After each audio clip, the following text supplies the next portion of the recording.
alegria estar nesse momento na conferência final do 6º Colóquio de Povos e Comunidades Tradicionais. Direitos e Bem-vindos. Quero agradecer muito a presença de todos e todas aqui conosco, e em especial a presença do professor João Pacheco de Oliveira, que vai estar então conferindo a palestra com o tema Convergência entre as garantias de direitos dos PCTs e a sustentabilidade ambiental. Seja muito bem-vindo, professor. Boa noite a todos. Como a Andréia já agradeceu, eu gostaria de reforçar o agradecimento da participação de todos nesse colóquio, principalmente os povos e comunidades tradicionais que sempre fizeram presente nesse colóquio internacional, nos ajudando a fazer a organização desse evento. A gente está na nossa 6ª edição, tivemos a alegria de abrir a conferência do colóquio inicial com o Cacique Damião e com a Alícia, catadora de mangaba, e agora a gente vai encerrar com o professor João Pacheco de Oliveira. O professor João Pacheco de Oliveira é antropólogo, professor titular da Universidade Federal do Rio de Janeiro, foi presidente da Associação Brasileira de Antropologia, a ABA, e por diversas vezes coordenador da Comissão de Assuntos Indígenas. É uma das principais referências da etnologia indígena no Brasil e vem se dedicando nos últimos anos a estudos de questões ligadas à antropologia do colonialismo e antropologia histórica, desenvolvendo trabalhos relacionados ao processo de formação nacional, à historiografia, como museus e coleções etnográficas. Além disso, é curador das coleções etnológicas do Museu Nacional. Quero agradecer aqui o convite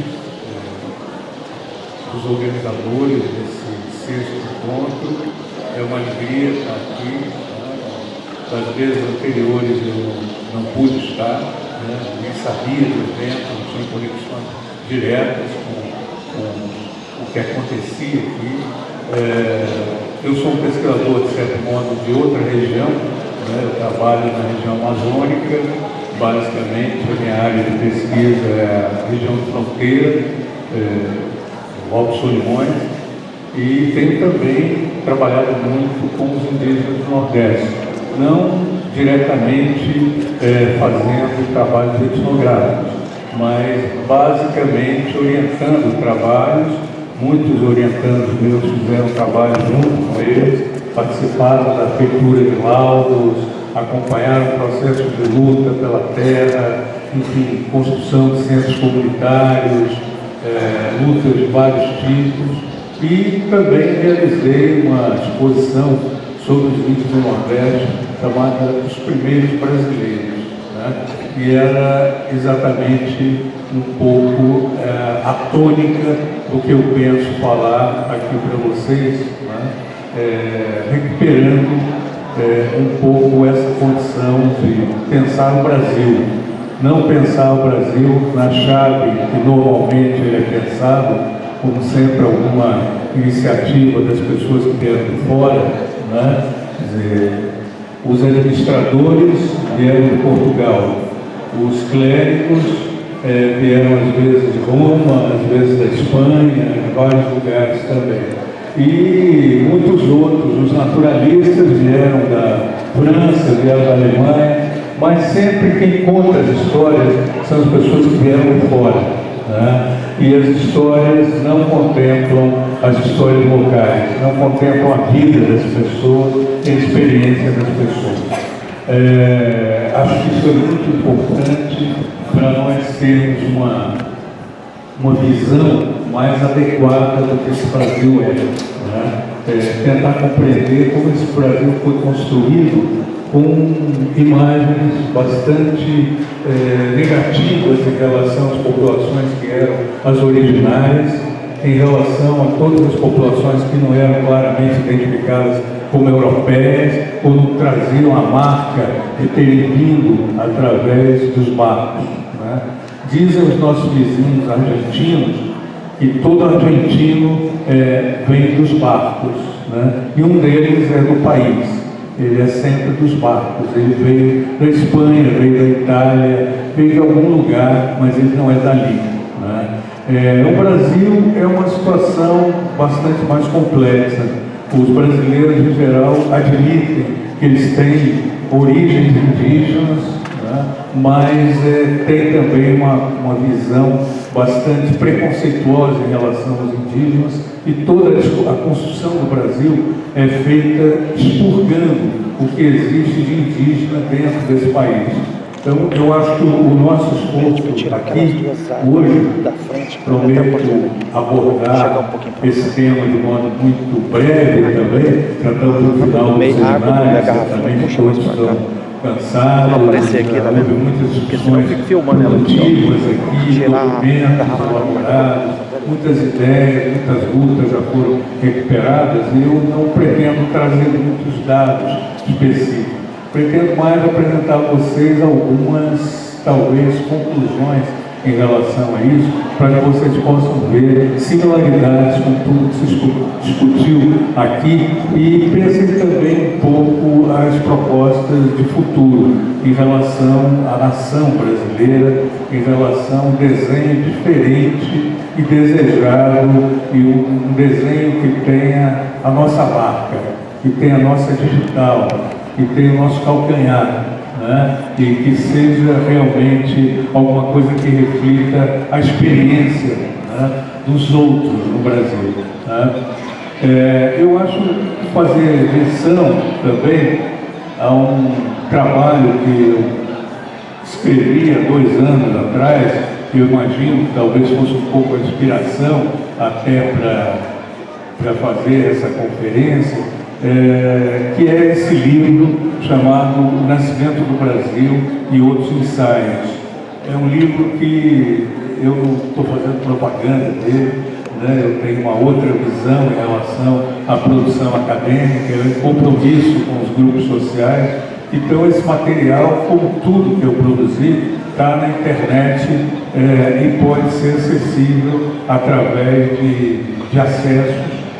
Algumas vezes através do Facebook, uma parte deles pode ser tirada do Facebook, e outros através do meu site, né? Um site que tem o meu nome, onde estão todos esses trabalhos, e eles podem ser baixados, né? Esse, inclusive, já é um último exemplar de uma edição bastante já gasta, já esgotada, né? Nesse momento, até em termos do Brasil.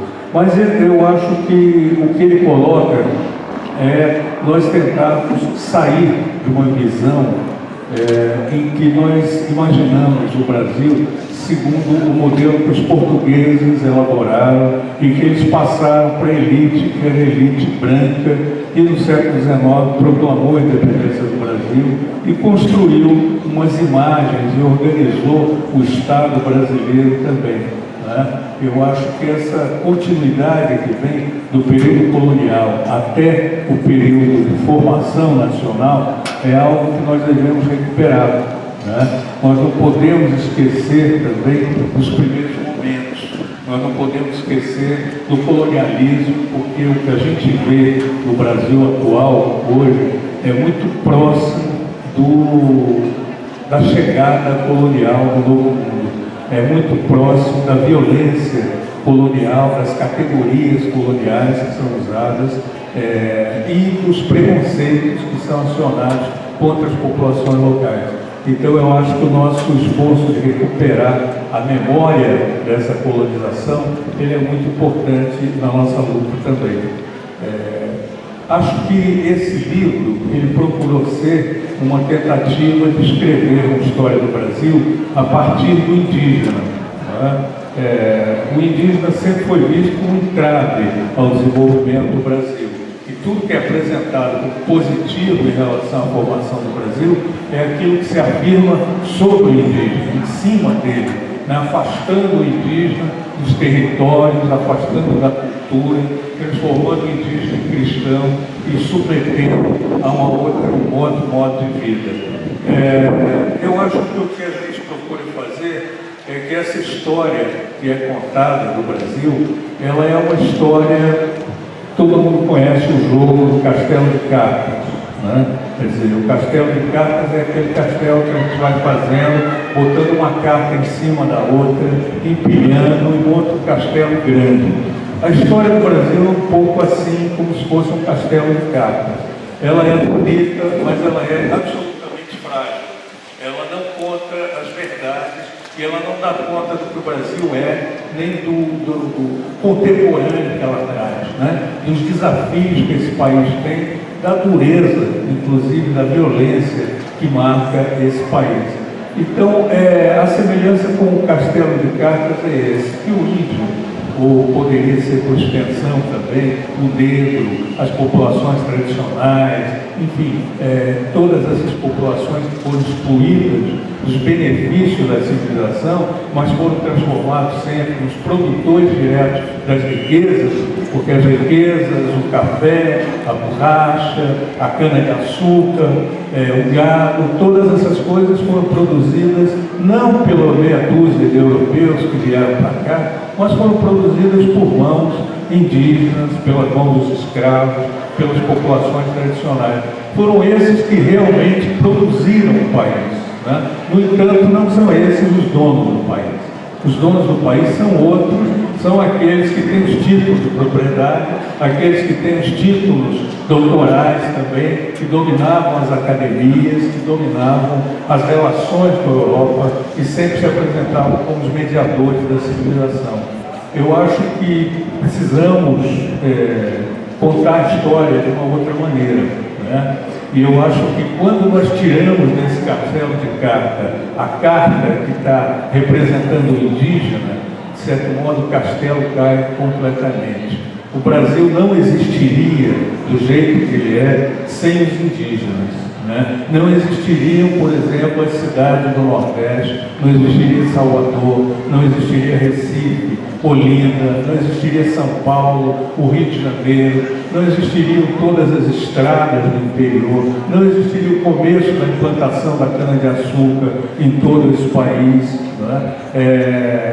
Não existiriam as missões religiosas que ocuparam a Amazônia e o interior do sertão também do Nordeste. Então todo esse país foi construído a partir dessa mão de obra e da presença indígena, né? Mão de obra é muito pouco para a gente apresentar. Na verdade, o protagonismo indígena, porque apesar dos indígenas não serem os donos desses instrumentos, dos instrumentos de produção, da terra, das armas, do comércio, os indígenas foram aqueles que deram carne, deram vida, deram sentido e sangue a toda essa ocupação do país.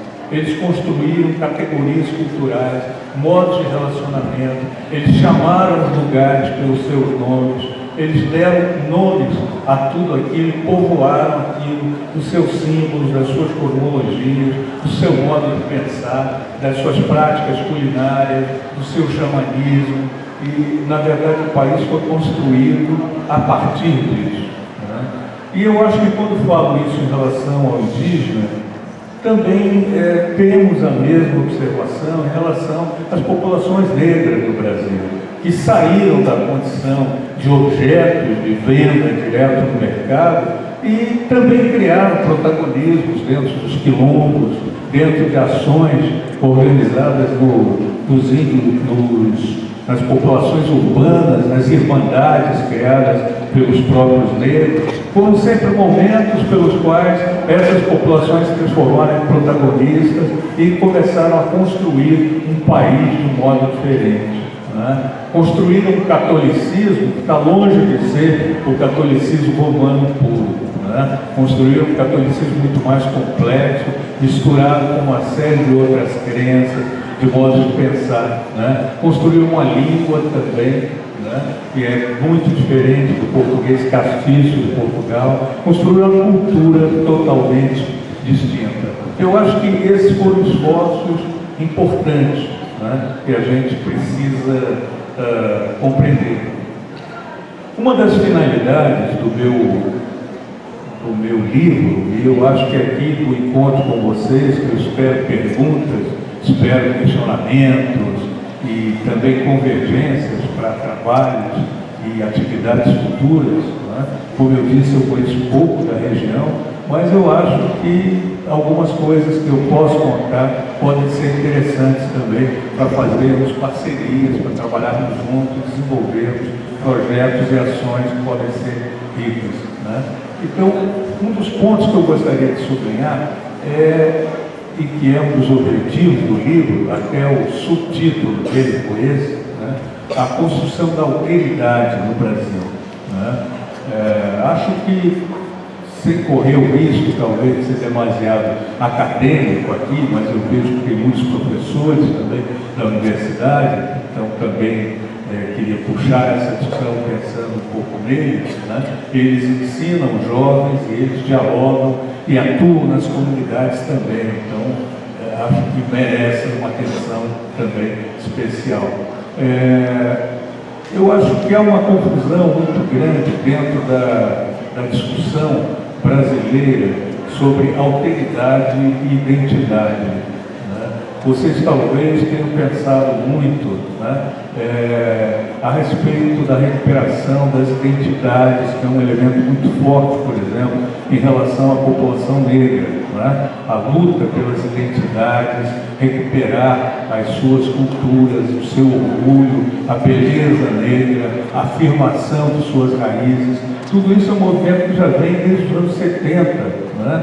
E no Brasil até começa antes, né? Com outros pioneiros também da luta dessas populações. Mas acho que esse exercício